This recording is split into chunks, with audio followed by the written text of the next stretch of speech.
More clarity was made on where South Korea stands on the latest UNSC move and lingering questions on the potential of arming the nation with nuclear weapons.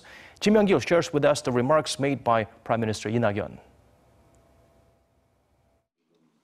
During Tuesday's cabinet meeting at Seoul Government Complex, Prime Minister Lee Nak-yon said it was a relief that the international community unanimously agreed to slap tougher sanctions on North Korea. It's not as strong as the initial draft proposed by the U.S., not a complete ban on oil sales, but reducing 30% of the oil provided to North Korea and taking out the first asset freeze on Kim Jong-un's regime.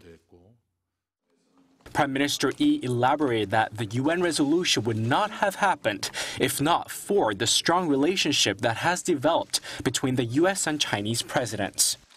He also called on government ministries to take into account the ninth package of measures imposed by the UN Security Council on Pyongyang. Concerning the recent calls for Seoul to consider nuclear armament, Prime Minister Lee ruled out any such possibilities. Although there are suggestions for South Korea's nuclear armament or redeploying tactical nukes, the reality is that the government's ultimate goal is sticking to the denuclearization principle. Washington had also shown signs of an apparent policy shift, as the Trump administration proposed the option of Seoul redeploying tactical nukes to cope with growing threats from North Korea.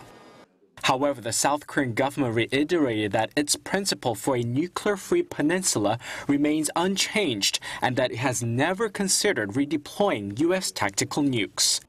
Myung-kil, Arirang News.